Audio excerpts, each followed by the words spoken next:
السلام علیکم ناظرین، میں ہوں منصور علی خان، اپنے ڈیجیٹل چینل کے اوپر آپ کو خوش آمدید کہوں گا۔ ناظرین، آج ایک بڑی ایکسکلوسیو خبر جو ہے وہ آپ کے ساتھ اس ویلاگ کے اندر شیئر کرنے جا رہا ہوں۔ ایک کبوتر خبر لے کر آیا ہے، اور کبوتر جو ہے وہ لندن تک گیا تھا سفر کرنے کے لیے۔ لندن سے خبر لے کر آیا ہے نواز شریف صاحب کے حوالے سے۔ خبر کیا ہے، معاملات کیا ہیں، یہ ساری چیزیں تھوڑی دیر میں آپ کے ساتھ میں شیئر کرنے جا رہا ہوں۔ بڑی ایکسکلوسیو خبریں ہیں جو آپ کے ساتھ اس ویڈیو میں شیئر کرنی ہے۔ اس کے ساتھ ساتھ عمران خان صاحب اپنے بیٹوں سے بات کرنا چاہتے ہیں۔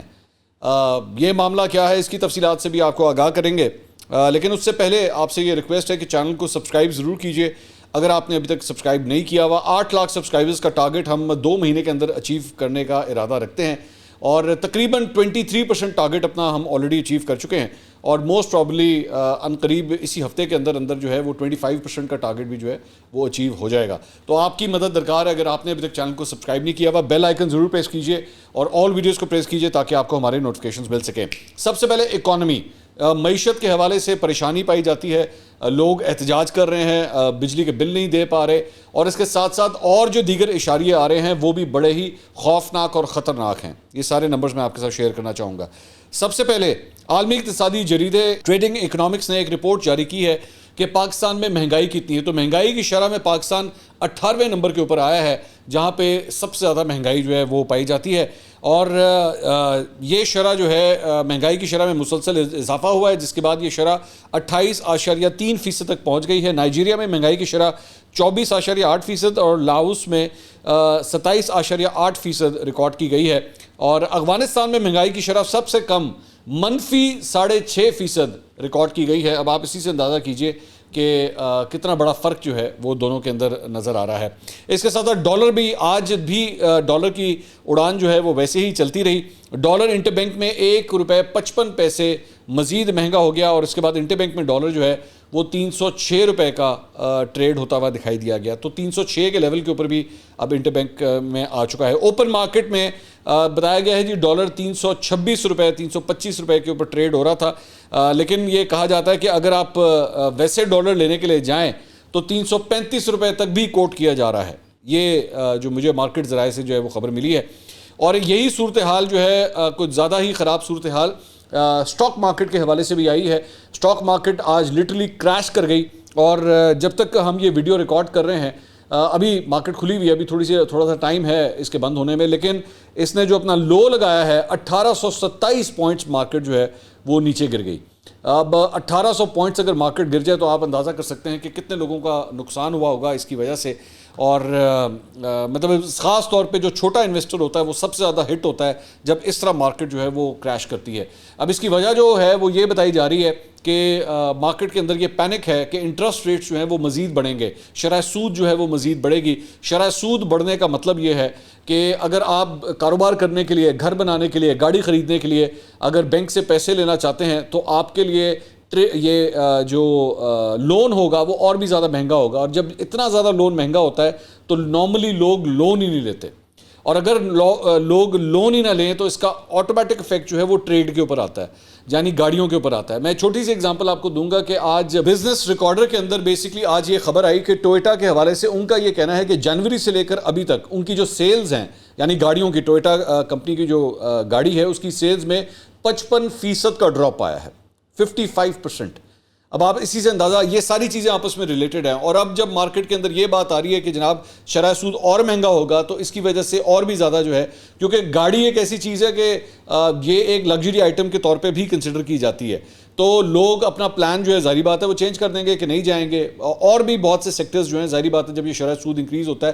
لیکن ٹوئیٹا کی جو سب سے اچھی بات یہ ہے جو انہوں نے اناؤنس کیا، انہوں نے کہا کہ ہماری سیلز 55% ڈراپ ہو گئی، لیکن اس کے باوجود ہم نے کسی کو نکالا نہیں ہے، ہم نے جو ہے وہ لوگوں کو نوکریوں کے اوپر ہی رکھا ہے۔ آج بھی ہمارا جو اسٹرینتھ جو پہلے تھی ہم اسی طرح اس کو برقرار رکھیں ہیں، وچ از اے ویری گڈ تھنگ۔ لیکن یہ اندازہ آپ کو ہو سکتا ہے، تو مارکیٹ کے اندر یہ جو مندی دکھائی دے رہی ہے، جو کمی دکھائی دے رہی ہے، اس کی یہ بہت بڑی وجہ ہے۔ اچھا جی، تو یہ صورتحال ہو گئی۔ اس کے علاوہ دوسری جگہ پہ آل پاکستان انجمن تاجران نے بجلی کے بلوں میں اضافے پر آج ملک بھر میں شٹر ڈاؤن ہڑتال کی ہوئی ہے، اور صدر آل پاکستان انجمن تاجران اجمل بلوچ کا کہنا ہے کہ بجلی کے کمرشل بلوں میں سب سے زیادہ ٹیکسز لگائے گئے۔ تاجر برادری آج کاروباری سرگرمیاں مکمل طور پر بند رکھے گی۔ دوسری جانب بجلی کے بھاری بلوں کے خلاف مختلف شہروں میں احتجاج کا سلسلہ بھی جاری ہے۔ مظاہرین نے بجلی کے بلوں کو آگ لگائی۔ جماعت اسلامی نے بھی بجلی کے بھاری بلوں کے خلاف 2 ستمبر کو ملک بھر میں ہڑتال کا اعلان کر رکھا ہے۔ تو یہ جناب صورتحال ہے۔ اس کے علاوہ آج ابھی تک جب یہ میں ویڈیو ریکارڈ کر رہا ہوں تو ایک اور جو کبوتر خبر لے کر آیا ہے وہ ابھی تک تو اناؤنس نہیں ہوا، لیکن یہ بتایا گیا کہ آج یہ اناؤنسمنٹ کسی وقت بھی ہو سکتی ہے، اور وہ یہ ہے کہ حکومت جو ہے یہ جو بجلی کے بلوں کے حوالے سے جو کچھ ہوا ہے اس حوالے سے آج کوئی میجر اناؤنسمنٹ کرنے جا رہی ہے۔ جو ایکسپیکٹڈ ہے کہ وہ کیا ہو سکتا ہے وہ یہ ہے کہ 400 یونٹس تک استعمال کرنے والے صارفین کو ریلیف دینے کا ایک ہنگامی پلان جو ہے وہ تیار کر لیا گیا ہے، اور ہنگامی بنیادوں پر یہ تیار کیا گیا ہے۔ بجلی کے بلوں میں 250 ارب روپے کے ریلیف کی کوششیں کی جا رہی ہیں۔ نگراں وزیر خزانہ نے IMF حکام سے بجلی کے بلوں میں ریلیف کی درخواست کر دی ہے، اور بجلی کے بلوں کی ادائیگیوں میں سہولت دینے کی تجویز IMF کے حوالے کی گئی ہے، جس میں ہر صارف کو بجلی کے بل قسطوں میں ادا کرنے کی سہولت دینے کی بھی تجویز شامل ہے۔ یہ میں ویسے پہلے بھی آپ کو بتا چکا ہوں اپنے پچھلے چند ویلاگس کے اندر۔ اس کے علاوہ ذرائع کا بتانا ہے کہ وزارت خزانہ کی جانب سے بجلی کے 400 یونٹ استعمال کرنے والوں کے لیے ریلیف کا پلان تیار کیا گیا ہے، اور اگر IMF نے رضامندی ظاہر کی تو 2 ماہ کے لیے معاہدہ ہو سکتا ہے۔ تو میں نے پہلے بھی آپ کو بتایا تھا، ابھی بھی یہی صورتحال ہے کہ IMF ہمیں گو had they God, green signal دے گا، تبھی یہ سب کچھ جو ہے وہ آپ تک پہنچ سکتا ہے۔ اچھا جی، اس کے علاوہ ایک اور خبر کے مطابق جناب حلیم عادل شیخ صاحب کو کل گرفتار کیا گیا تھا اور سندھ پولیس کی جانب سے۔ آج ان کو جو ہے وہ ایک اور عدالت میں جو ہے وہ پیش کیا گیا، وہاں پہ ان کی رہائی ہوئی۔ جیسی وہ باہر آئے تو ان کو پھر دوبارہ گرفتار کر لیا گیا ہے۔ تو وہی ایک پیٹرن جو ہم لوگ مختلف رہنماؤں کے حوالے سے دیکھتے ہیں، PTI کے رہنماؤں کے حوالے سے، کہ وہ ان کو گرفتار کیا جاتا ہے، کورٹ میں پیش کیا جاتا ہے، کورٹ سے رہائی ملتی ہے، وہ باہر آتے ہیں، کسی اور کیس میں جو ہے پھر ان کو گرفتار کر لیا جاتا ہے۔ تو حلیم عادل شیخ صاحب کے ساتھ بھی جو ہے وہ آج یہی ہوا ہے کہ ان کو دوبارہ گرفتار کر لیا گیا۔ اچھا جی، اس کے علاوہ ایک اور جو ڈیولپمنٹ ہوئی ہے وہ کورٹ کے حوالے سے ہوئی ہے، سپریم کورٹ میں۔ پنجاب میں انتخابات 14 مئی کو کرانے کے فیصلے کے خلاف الیکشن کمیشن کی نظر ثانی کی درخواست پر سماعت سپریم کورٹ میں ہوئی۔ چیف جسٹس عمرتا، یہ ریویو تھا بیسکلی، یہ ذہن میں رکھیے گا، یہ ریویو کے لیے سب کچھ تھا۔ تو چیف جسٹس عمرتا بندیال کی سربراہی میں 3 رکنی بینچ نے یہ سماعت کی۔ جسٹس اعجاز الحسن اور جسٹس منیب اختر جو ہے وہ ان کے ساتھ بینچ میں شامل تھے۔ الیکشن کمیشن کے وکیل سجیل سواتی نے دلائل دیتے ہوئے کہا کہ 2 ہفتے پہلے سپریم کورٹ کا پنجاب انتخابات سے متعلق تفصیلی فیصلہ ملا۔ سپریم کورٹ کے فیصلے کی روشنی میں کچھ اضافی دستاویزات جمع کرانا چاہتے ہیں۔ الیکشن کمیشن کے اختیارات میں انتخابات کی تاریخ دینے کی حد تک اضافہ کیا گیا ہے۔ اس پہ جسٹس منیب اختر نے کہا کہ اس سب کا نظر ثانی کیس سے تعلق نہیں بنتا۔ الیکشن کمیشن کے وکیل نے کہا کہ اگلے ہفتے کا وقت دے دیں تاکہ دلائل تیار کر سکوں۔ جسٹس منیب نے ریمارکس دیے کہ جو فیصلہ آیا وہ کیس ختم ہو چکا ہے۔ چیف جسٹس نے الیکشن کمیشن کے وکیل کو ہدایت کی کہ آپ اپنا جواب ابھی عدالت میں ہمارے ساتھ ہی پڑھیں۔ اس پہ الیکشن کمیشن کے وکیل کا کہنا تھا کہ سیکشن 57 اور 58 میں ترامیم کے بعد الیکشن کی تاریخ دینے کا اختیار الیکشن کمیشن کا ہے۔ جسٹس منیب اختر نے الیکشن کمیشن کے وکیل سے کہا کہ وکیل صاحب ذہن میں رکھیں یہ نظر ثانی ہے، یعنی ریویو ہے۔ الیکشن کمیشن کے وکیل نے کہا کہ آئین الیکشن کمیشن کو انتخابات کرانے کی ذمہ داری دیتا ہے، اختیار نہیں۔ اعجاز الحسن صاحب نے کہا کہ جی آئین الیکشن کمیشن کی ذمہ داریوں سے متعلق واضح ہے، جبکہ چیف جسٹس پاکستان کا کہنا تھا آپ 3 بار بتا چکے ہیں کہ الیکشن کمیشن کے پاس طاقت نہیں، ذمہ داری ہے، اب آگے چلیں۔ جسٹس اعجاز الحسن نے کہا کہ آئین الیکشن کمیشن کو انتخابات کی تاریخ آگے بڑھانے کا اختیار نہیں دیتا، جبکہ جسٹس منیب اختر کا کہنا تھا کہ الیکشن کمیشن سے پوچھا کہ انتخابات کی تاریخ آگے بڑھائی جا سکتی ہے یا نہیں، سپریم کورٹ فیصلہ دے چکی ہے، الیکشن کمیشن انتخابات کی تاریخ آگے نہیں بڑھا سکتا۔ آپ نظر ثانی کیس میں ہمارے سامنے آئے ہیں، دوبارہ سے دلائل مت دیں، ایک ہی دائرے کے گرد گھومنا بند کریں۔ آئین کسی کی جاگیر نہیں ہے، کوئی بھی آئین سے انحراف یا تجاوز نہیں کر سکتا۔ آئین پر عمل درآمد میں مشکل ہو تو عدالت جانا چاہیے۔ فاضل جج نے مزید کہا کہ عدالت نے متعدد بار پوچھا الیکشن کمیشن کو پنجاب انتخابات کے لیے فنڈز اور سیکیورٹی دی جائے تو انتخابات کرائیں گے یا نہیں۔ الیکشن کمیشن نے کہا فنڈ سیکیورٹی ملے تو انتخابات کرا دیں گے۔ چیف جسٹس نے کا کہنا تھا کہ جہاں آئین کی خلاف ورزی ہوگی سپریم کورٹ ایکشن لے گی۔ الیکشن کمیشن کے وکیل کو سن لیا۔ کمرہ عدالت میں بیٹھے تمام افراد کا شکریہ۔ اٹارنی جنرل صاحب کیا آپ کچھ کہیں گے؟ الیکشن کمیشن کی نظر ثانی درخواست منظور نہیں کی جا سکتی، موجودہ صورتحال میں الیکشن کمیشن کی درخواست خارج کی جاتی ہے۔ اب یہ جو کیا گیا ہے یہ سب کچھ، اس کے کچھ ریپریکاشنز ہیں، یہ بڑے امپورٹنٹ ہے۔ ایک تو آپ کو پتہ ہے کہ آلریڈی اس سلسلے میں صدر پاکستان ایک لیٹر لکھ چکے ہیں الیکشن کمیشن آف پاکستان کو، اور جب ان کی جانب سے واپس جواب آیا کہ جناب یہ اختیار آپ کے پاس نہیں ہے، یہ اختیار ہمارے پاس ہے، اس کے بعد صدر عارف علوی صاحب نے یہ لیٹر لکھا وزارت قانون کو۔ وزارت قانون نے بھی کل ایک لیٹر لکھ دیا واپس صدر مملکت کو کہ جناب یہ اختیار آپ کے پاس نہیں ہے، یہ الیکشن کمیشن کے پاس ہے۔ اب یہ جو ریویو کے اندر جو کچھ ہوا ہے، کہنے والے کہتے ہیں کہ یہ بھی ہو سکتا ہے کہ اس کو بیس بنا کے جو ہے وہ صدر کے حوالے سے کوئی اور پٹیشن کر دے، یا ہو سکتا ہے صدر خود کہہ دیں کہ جناب یہ دیکھیں مجھے یہ کہا جا رہا ہے وزارت قانون کی جانب سے، تو سپریم کورٹ مجھے بتا دے کیا کرنا ہے، کیا ڈیٹ میں نے دینی ہے یا انہوں نے دینی ہے، الیکشن کمیشن نے دینی ہے۔ تو سپریم کورٹ اس کے اوپر بھی کوئی رولنگ جو ہے، ہو سکتا ہے بندیال صاحب جاتے جاتے جو ہے کوئی اس کے اوپر رولنگ دے دیں۔ اور یہ ذہن میں رکھیے گا کہ آج 31 تاریخ ہو چکی ہے، چیف جسٹس کے پاس اب 16 دن مزید باقی رہ گئے ہیں، تو 16 دن کے اندر اندر یہ کہہ رہے ہیں، اسلام آباد کی فضائیں جو ہیں وہ یہ بات بار بار کہہ رہی ہیں کہ 16 دن کے اندر اندر بھی چیف جسٹس جو ہے وہ کوئی بڑا دھماکہ کر سکتے ہیں، اور وہ بڑا دھماکہ جو ہے مختلف خدشات ہیں، obviously we don't know, we can't predict کہ کیا ہوگا، لیکن جن خدشات کا اظہار کیا جا رہا ہے وہ یہ ہے کہ ہو سکتا ہے کہ اس وقت کے پرائم منسٹر یعنی شہباز شریف صاحب یا اس وقت کے وزیر خزانہ اسحاق ڈار صاحب، ان کے حوالے سے کوئی ایکشن لیا جائے اور یہ کہا جائے کہ جناب آپ کا فرض تھا کہ آپ الیکشن کمیشن کو جو ہے وہ پیسے دیتے، آپ کا فرض تھا کہ آپ جو ہے وہ سیکیورٹی کے لیے انتظامات کرواتے، لیکن آپ نے جان بوجھ کے سب کچھ نہیں کیا، تو کہیں اس سلسلے میں کوئی آرڈر نہ آ جائے، یہ بھی ہو سکتا ہے۔ سو وی ڈونٹ نو، مختلف قسم کی چہمگوئیاں ہو رہی ہیں، حتمی طور پہ اس کے بارے میں کچھ نہیں کہا جا سکتا۔ اچھا جی، اس کے علاوہ آپ ذرا عمران خان صاحب کے اوپر آ جائیں، پھر میں نواز شریف صاحب کے حوالے سے بھی جو اندر کی خبر ہے وہ میں آپ کے ساتھ شیئر کرتا ہوں۔ ایک تو سائفر کیس کی سماعت اٹک جیل میں کرانے کے حوالے سے درخواست پر اسلام آباد ہائی کورٹ میں سماعت ہوئی۔ بیسیکلی اس کو چیلنج کیا گیا ہے کہ جی ان کو اٹک جیل کے اندر یہ جو سائفر کے معاملے کی جو تحقیق جو عدالتی کارروائی ہو رہی ہے یہ کیوں ہو رہی ہے وہاں پہ، اس کو چیلنج کیا گیا ہے۔ تو اور جس میں چیئرمین پی ٹی آئی نے عدالت منتقلی کے وزارت قانون کے نوٹیفیکیشن کے خلاف بھی درخواست جو ہے وہ دائر کی ہوئی ہے۔ چیف جسٹس اسلام آباد ہائی کورٹ جسٹس عامر فاروق کی روبرو چیئرمین پی ٹی آئی کے وکیل نے دلائل دیے وہاں پہ، انہوں نے کہا کہ ہماری درخواست پر 2 اعتراضات عائد کیے گئے ہیں۔ اعتراض ہے کہ ہم نے ایک ہی درخواست میں ایک سے زیادہ استدعا کی، جس پر چیف جسٹس نے ریمارک دیا کہ اس سے کیا فرق پڑتا ہے، میں اعتراضات دور کر دیتا ہوں، آپ میرٹ پر دلائل دیں۔ چیف جسٹس نے پوچھا کہ کیا عدالت کا وینیو تبدیل کیا گیا ہے، اس پہ جو وکیل ہیں شیر افضل بروت صاحب، انہوں نے کہا کہ جی جواب دیا کہ آفیشل سیکرٹ ایکٹ کیسز کی متعلقہ عدالت مجسٹریٹ کی ہے، انسداد دہشت گردی عدالت کے جج کو آفیشل سیکرٹ ایکٹ کے تحت مقدمات کا اختیار دینا غلط ہے۔ وکیل نے عدالت سے ریکویسٹ کی کہ نوٹس جاری کر کے اس پر بھی جواب طلب کیا جائے۔ چیف جسٹس نے ریمارکس یہ کہ میں آپ کی درخواست پر نوٹس جاری کر دیتا ہوں۔ وکیل نے کہا کہ یہ جلدی والا معاملہ ہے تو کیس آئندہ ہفتے دوبارہ مقرر کر دیا جائے۔ اس پہ چیف جسٹس عامر فاروق نے کہا کہ کیس کی آئندہ سماعت اگلے ہفتے ہی رکھ لیتے ہیں۔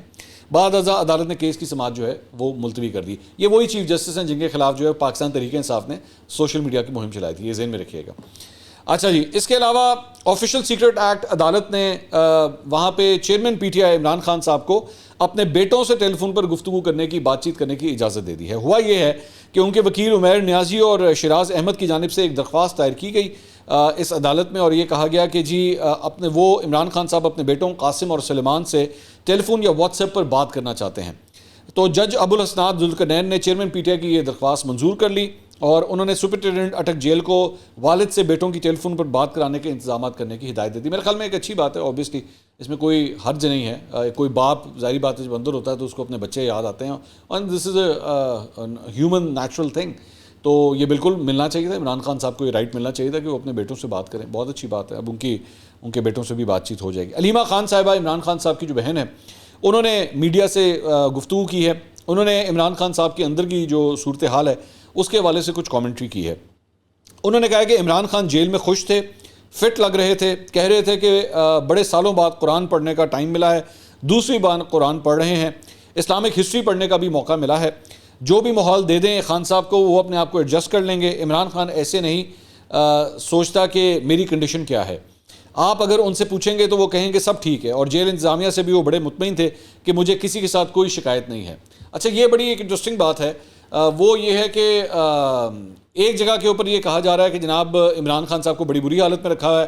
بشرا بی بی نے پوری ایک ایکچولی اس سلسلے میں اپلیکیشن جو ہے، ایک پٹیشن جو ہے وہ دائر کی ہے، اور اس میں انہوں نے کہا جی ان کو کھانے کو ٹھیک طرح نہیں مل رہا، ان کے مسلز جو ہیں وہ ویک ہو گئے ہیں۔ ان کے وکیل بھی یہ کہہ رہے تھے جی ان کو دال اور سبزی دی جاتی ہے، اور کیا تھا، ہاں پتلا سا مرغی کا شوربہ دیا جاتا ہے۔ تو ایک جگہ یہ بات ہو رہی ہے، دوسری جگہ علیمہ خان صاحبہ جو ہیں وہ کہہ رہی ہیں کہ مکمل ٹھیک ہیں، بالکل صحیح ہیں، کوئی مسئلہ نہیں۔ اب آئی ڈونٹ نو کہ ان دونوں میں سے جو ہے وہ کون سی بات ٹھیک ہے، تو لیکن یہ دو متضاد قسم کے جو ہیں وہ بیانات سامنے آئے ہیں۔ اچھا جی، اس کے علاوہ عمران خان صاحب نے دہشت گردی کے مقدمات میں ضمانتیں منسوخ کرنے کا اقدام لاہور ہائی کورٹ میں چیلنج کر دیا ہے۔ اور درخواستوں میں انسداد دہشت گردی عدالت کے جج، تھانہ گلبرگ اور تھانہ سرور روڈ پولیس کو فریق بنایا گیا ہے۔ چیئرمین پی ٹی آئی کی جانب سے دائر درخواست میں موقف اختیار کیا گیا ہے کہ وہ مسلسل انسداد دہشت گردی عدالت میں پیش ہوتے رہیں۔ اس دوران ٹرائل کورٹ نے درخواست گزار کو توشہ خانہ کیس میں سزا سنا دی ہے۔ پولیس نے سابق وزیر اعظم کو گرفتار کر کے اٹک جیل منتقل کر دیا، جہاں سے وہ جیل میں ہونے کی بنا پر انسداد دہشت گردی عدالت میں پیش نہ ہوئے۔ چیئرمین پی ٹی آئی کی جانب سے استدعا کی گئی کہ ٹرائل کورٹ کی ضمانتوں کو کینسل کرنے کا 11 اگست کا فیصلہ جو ہے وہ کالعدم قرار دیا جائے۔ اس کے علاوہ ایک اور جو بڑی انٹرسٹنگ خبر ہے وہ یہ ہے کہ شاہ محمود قریشی صاحب کے بیٹے زین قریشی، جو کہ خود پی ٹی آئی کے رہنما ہیں، ان کو بیرون ملک جانے سے روک دیا گیا۔ زین قریشی لاہور ایئرپورٹ سے غیر ملکی ایئر لائن کی پرواز سے دبئی جانا چاہ رہے تھے۔ شاہ محمود قریشی کے بیٹے کا نام سٹاپ لسٹ میں ہونے کی وجہ سے انہیں روکا گیا۔ زین قریشی کو ایئرپورٹ پر 6 گھنٹے پوچھ گچھ کے بعد واپس بھیج دیا گیا، اور زین قریشی 9 مئی کے واقعات میں درج مقدمے میں ملتان پولیس کو مطلوب ہیں، جس کی وجہ سے ان کا نام جو ہے وہ اس ٹاپ لسٹ میں شامل کیا گیا ہے۔ تو یہ جناب صورتحال ہے۔ اچھا، اب آ جائیں نواز شریف صاحب کے حوالے سے۔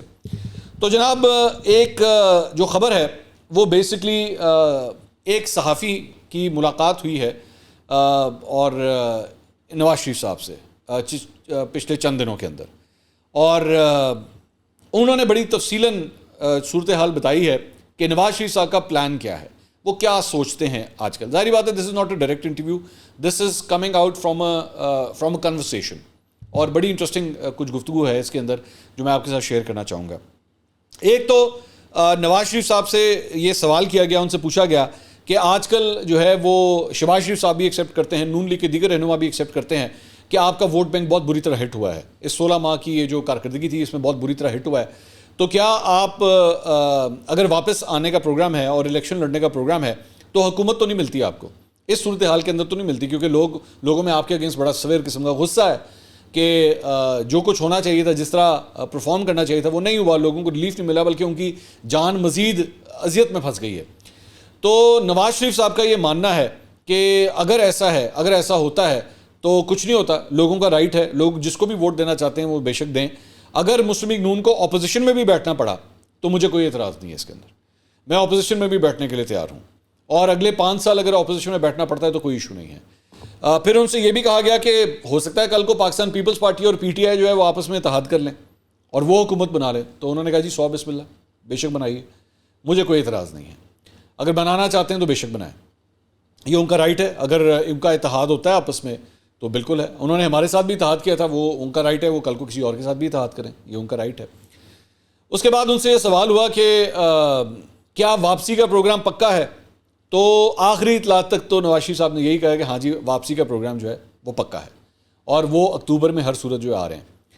پھر ان سے سوال ہوا کہ یہ بتائیے کہ واپسی اگر ہوتی ہے تو کئی آپ کے ایسے لوگ جنہوں نے آپ کے پیچھے بغاوت کر دی، پارٹی کے اندر بغاوت کر دی اور پارٹی کے بیانیے سے ہٹ گئے، پارٹی یا نواز شریف صاحب کی جو ڈائریکٹ انسٹرکشنز تھیں اس کے مطابق، تو انہوں نے کہا کہ ان کو میں خود ہی آ کے سنبھال لوں گا، وہ مجھے چاہے ان کو پارٹی سے شاید ٹکٹ نہ دینا پڑے تو یہ بھی ہو جائے گا، کوئی مسئلہ نہیں، میں اس کے لیے بھی تیار ہوں، اور اگر وہ نہیں چلنا چاہتے وہ بھی ان کی مرضی ہے، ان کا سیاسی مستقبل ہے، اگر وہ سمجھتے ہیں کہ پارٹی سے الگ ہو کے وہ ان کے لیے بہتر سروائیول ہے تو ٹھیک ہے، ان کی رائٹ ہے، تو ہمیں بھی کوئی مسئلہ نہیں، اگر کوئی جانا چاہتا ہے تو بے شک چلا جائے۔ چوتھی بات، ایک اور جو امپورٹنٹ بات انہوں نے کی کہ اس مرتبہ نواز شریف صاحب جب واپس آ رہے ہیں تو وہ ایک براڈر کولیشن کی طرف دیکھنا چاہ رہے ہیں، جس میں ہر صوبے کے ساتھ، ہر صوبے کی میجر پارٹیوں کے ساتھ جو ہے وہ انتخابی کولیشن کی طرف دیکھ رہے ہیں، سیٹ ایڈجسٹمنٹ کی طرف دیکھ رہے ہیں، جس میں بلوچستان میں جو ہے وہ منگل گروپ، کراچی والی سائڈ سے، سندھ والی سائڈ سے ایم کیو ایم، کے پی کے اندر جو ہے وہ اے این پی اور جے یو ایف اے، ان جماعتوں، اور پنجاب سے بھی 1-2 جماعتیں ہیں جن کو وہ دیکھ رہے ہیں، تو ان کے ساتھ جو ہے وہ اگر کوئی سیٹ ایڈجسٹمنٹ کرنی پڑی تو یہ بھی ان کے ذہن میں اس وقت یہ بات چل رہی ہے۔